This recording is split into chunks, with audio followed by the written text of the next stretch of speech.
voters. These Canadians woke up this morning to the fact that they have been hoodwinked and they've been deceived by their Prime Minister. Now, let me be clear, this is nothing more than a Justin Trudeau power grab. He is desperately clinging to power. His number one goal, as we have seen over the course of the last 6 years, is always to do what's best for him, not to do what's best for Canadians. Now, make no mistake, the NDP are in charge. What does this mean? Well, it means the decimation of Canadian oil and gas and LNG, which we know this more than ever. That means that is really a way to prop up Putin and Russia. When the NDP Liberal government phase out, which means destroy Canadian oil, gas, and LNG, they are helping Russia. And that was one of the top priorities they had and that Justin Trudeau has agreed to. It means mining, agriculture, fisheries are all next under the extreme policies of the NDP, which are now Liberal policies. It also means $214 billion, just that we know of, in new spending for Canadians. And that's who's going to be spending. That's who's going to be bearing the brunt of the new NDP Liberal government. All of which for Canadians means more debt, more inflation, more jobs lost, more uncertainty, and frankly, more polarization. This is not a good day for Canadians. I'm here to say that we, Conservatives, are still conservative. We have not changed. We are still here to fight for Canadians. And Canadians can count on Conservatives to be consistently conservative. We are the party of less government spending. We are the party of low taxes. We are champions of Canadian natural resources. We are champions for Canadian farmers, for Canadian small businesses, for Canadian workers. We are champions for Canadian families. We are champions for Canadian taxpayers. And we are here to help Canadians save money. Canadians, millions of Canadians this morning, I think, are in need of hope. Canadians are waking up to this NDP Liberal government. They are, many of them, in shock. There is, I'm sure, a lot of despair in the West right now around this decision. And so we're going to spend the next little while reaching out to millions of Canadians, including those who have not voted Conservative, to let them know that we will continue to be their voice here in Ottawa. And we will do everything we can to hold this NDP Liberal government to account, including speaking directly to Liberal MPs who I'm sure did not tell their constituents that they would now be part of an NDP Liberal government. So with that, I'm going to ask my colleagues Ed Fast, Dan Albas, and Gerard Deltell to come and talk a little bit about our Opposition Day motion, and then we're happy to take questions. Merci. Well, thank you very much, Candace, for your remarks. My colleagues and I are going to very briefly address the Conservative Opposition Day motion, which has been brought forward today. Skyrocketing inflation and the cost of living crisis are devastating families across Canada. In fact, 53% of Canadians say they can't keep up with rising prices. I've been hearing that from my constituents in Abbotsford and from people across our country who are begging for relief. Today, Conservatives are calling on the government to pause the GST on fuel to give Canadians a break. This would immediately provide relief at the pumps to all Canadians, reducing prices by about 8 cents per litre. Actually, out our way in Vancouver area, it's probably closer to 10 cents a litre. These are Canadians who rely on their vehicles to get to work, drive their kids to hockey practice and to school. These are small businesses and they're non-profits who depend on their vehicles to keep serving their community. So giving Canadians a GST break on fuel is a simple, common sense solution to help the Canadians who are suffering the most from inflation. Families, workers, and business owners can't afford more hollow words and empty promises from Justin Trudeau. Inflation is a serious challenge that requires a serious response. They need real action to help Canadians make ends meet. So we, Conservatives, will always be the voice of Canadians looking for relief from the spiraling cost of living. We hope the government will join us in those efforts. Now I'll turn the lectern over to my colleague, Dan Albas. Thank you, Ed, and good morning, Leader. Good morning, colleagues, everyone. Hope you're all well. Inflation is causing real damage to the finances of Canadians. Here's the reality. Inflation is at the highest rate in a generation, and compared to last year is costing Canadians an additional 5.7% on everything. Wages aren't keeping up. Housing prices alone have doubled under Justin Trudeau and have climbed 29% in the last year alone. Groceries are going to cost the average family at least an extra $1,000 this year, and there are real costs. These are the real costs of Justin Trudeau's economic failures. Now, in my home province of British Columbia, gas prices have been as high as $2 a litre. Millions of Canadians have no choice but to use their cars to drive to work, to pick up their groceries, to pick up their children, get them to sports and other activities. It's families and small businesses that are hurting the most. So far, this Prime Minister has only made excuses. He's done nothing to help tangibly reduce the inflation crisis that Canadians are suffering. And it's time for Justin Trudeau's government to finally step up for Canadians. Temporarily removing the GST from fuel is a simple, common sense solution that can make a real difference and leave money where it belongs, in the pockets of hardworking Canadians. Conservatives will be fighting for families right across this great country that have been pushed to the brink because of the cost of living crisis that we are seeing today. Thank you. I'll ask my colleague Gerard Deltell to come to the podium.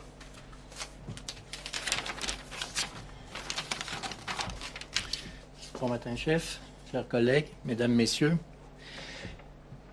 L'enjeu qui touche toutes les familles canadiennes, c'est l'inflation.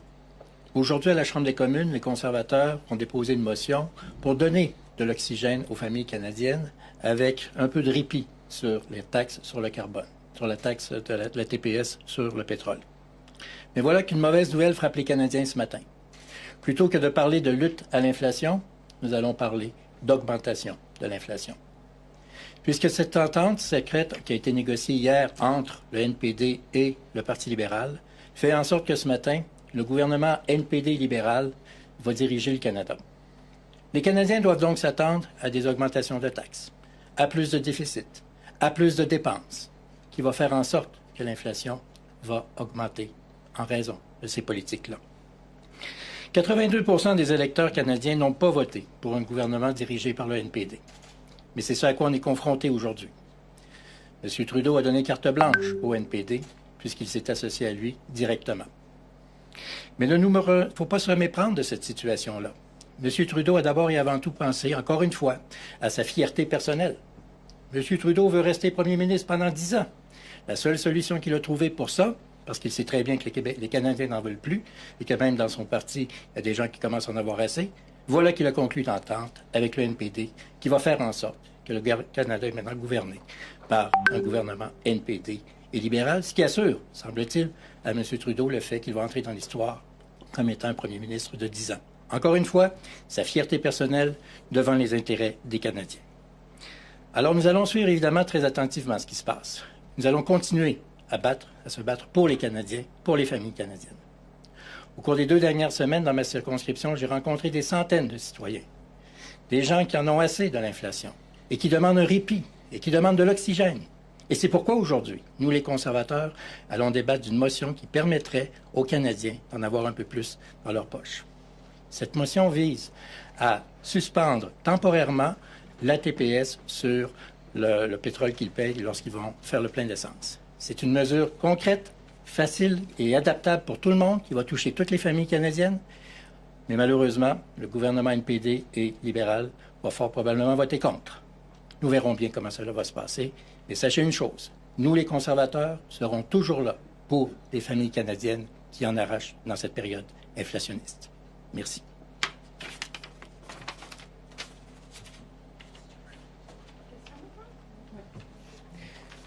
Passons maintenant aux Yeah, questions. we'll take, if your questions are in French, Gerard, you want to...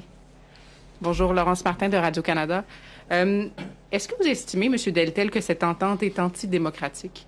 Bon, on est en train de regarder ça attentivement. Nos gens qui sont des spécialistes en matière de travail parlementaire sont en train de regarder ça. Ce que l'on sait aussi, c'est qu'il y a des gouvernements minoritaires qui ont très bien fonctionné avec des ententes qui avaient cours sur chacun des projets de loi, des mesures qui sont proposées.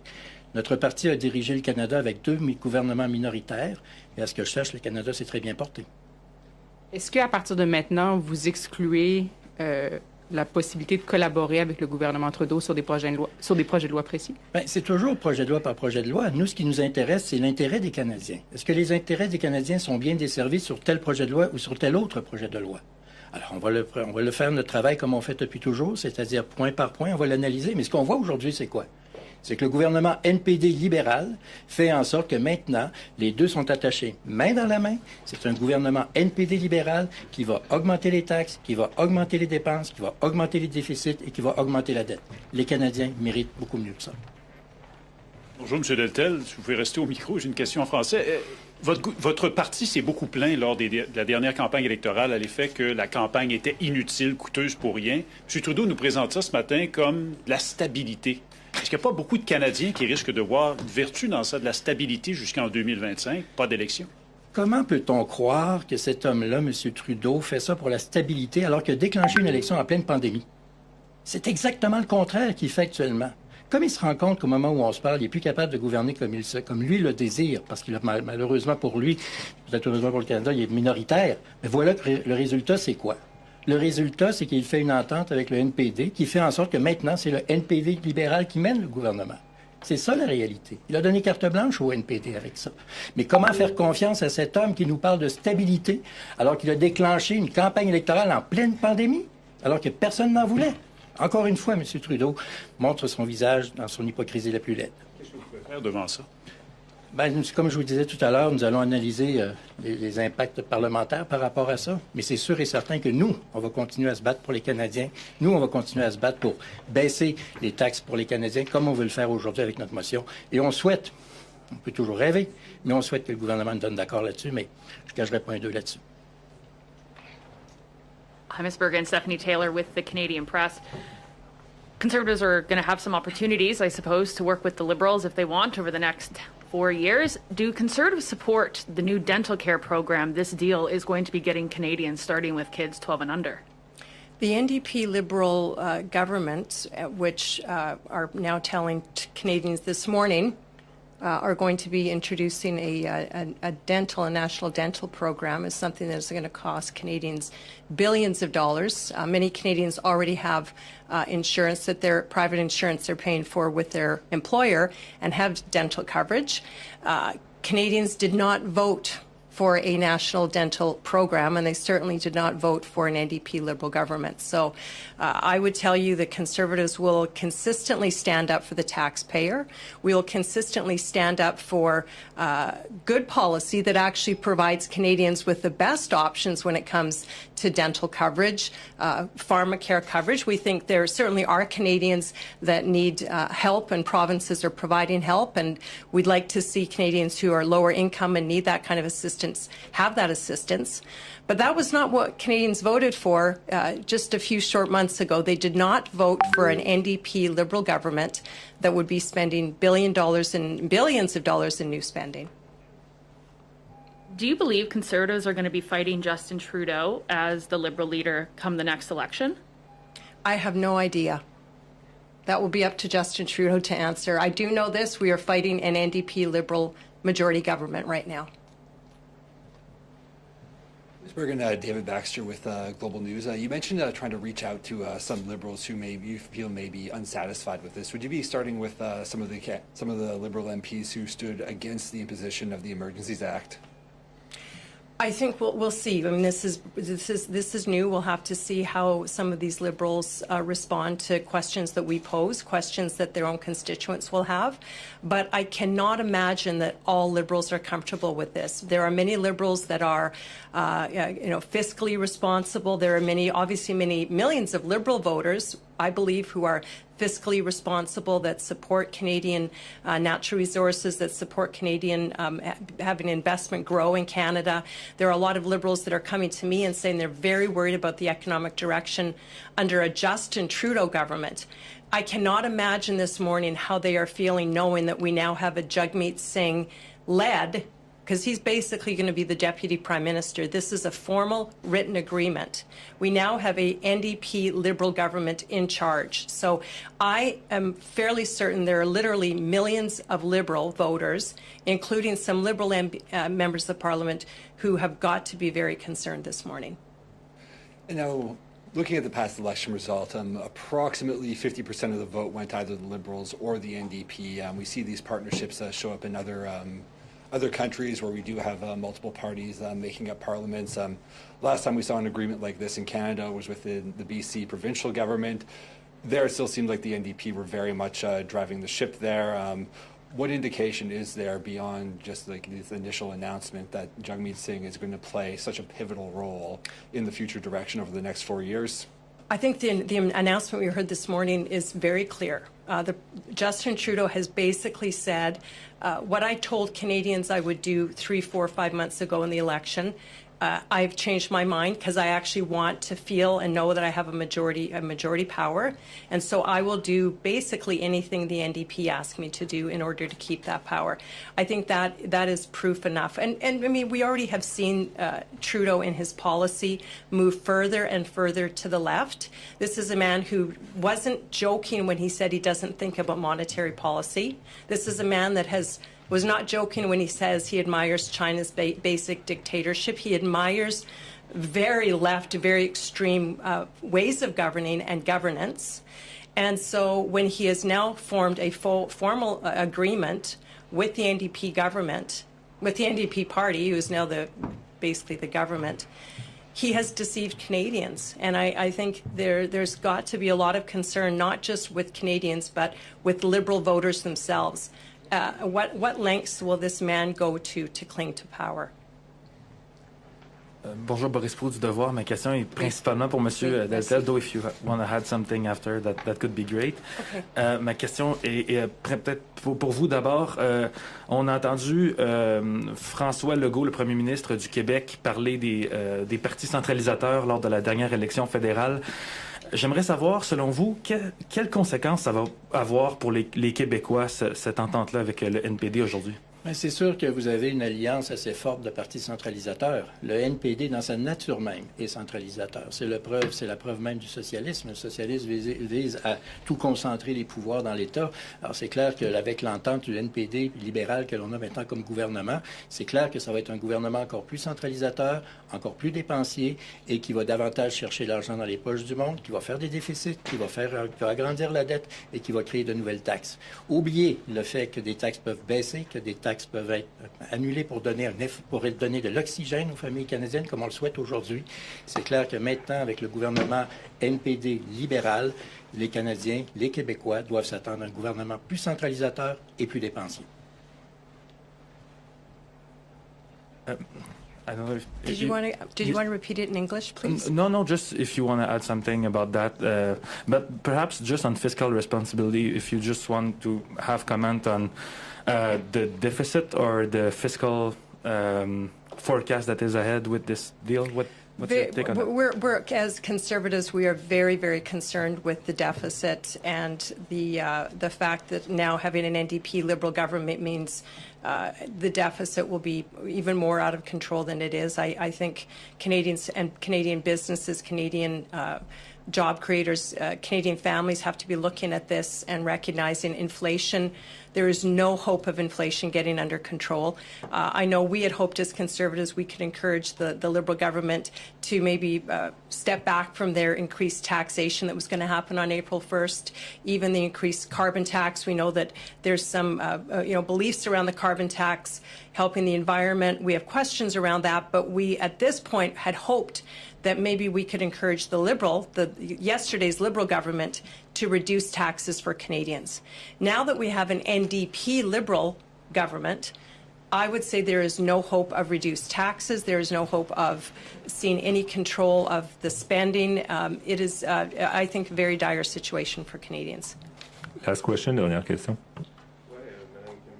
Madame Bergen, are we seeing a movie that we've seen in the past? 1972, Pierre Trudeau also had a deal with the NDP for 2 years to maintain in power, and Mr. Trudeau is doing the same thing with the NDP. Is this back to the future?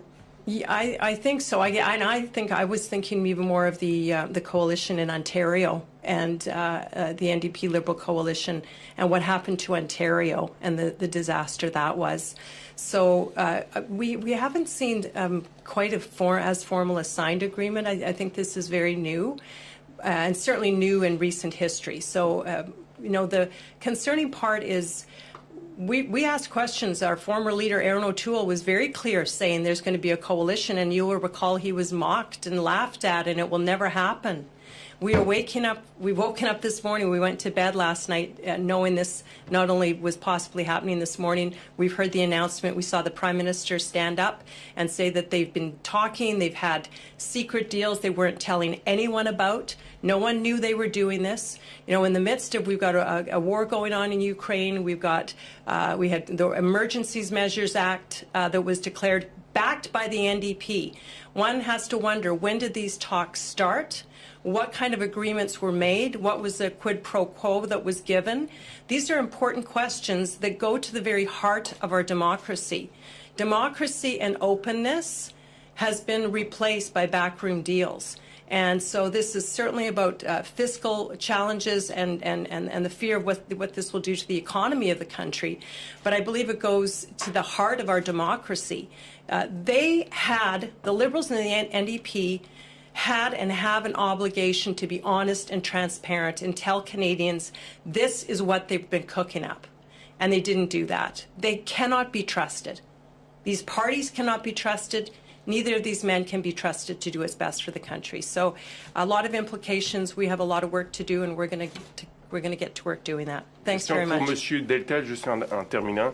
Vous avez parlé des tendances centralisatrices du NPD et du Parti libéral. Est-ce que vous attendez, est-ce qu'il y a plus d'affrontements entre Québec et Ottawa à la lumière de cette entente formelle entre M. Singh et M. Trudeau, qui préconise quand même des programmes dans les compétences des provinces, par exemple? C'est évident que le gouvernement NPD libéral est une mauvaise nouvelle pour les contribuables canadiens, mais c'est une très mauvaise nouvelle aussi pour les premiers ministres provinciaux, parce que c'est dans la nature même du NPD de s'ingérer dans les champs de compétences provinciales. Maintenant qu'on a un gouvernement NPD libéral, les provinces vont se sentir plus redevables à ce qui se passe à Ottawa. Alors, est-ce que les Canadiens ont besoin de plus d'impôts, plus de taxes, plus de déficit et plus de dettes? Non. Est-ce que les provinces ont besoin de nouvelles chicanes avec Ottawa? Pas du tout. Mais avec le gouvernement NPD libéral, malheureusement, c'est ce qui se dessine. Merci. Sur le temps mouillard, c'est tout le temps que nous avons.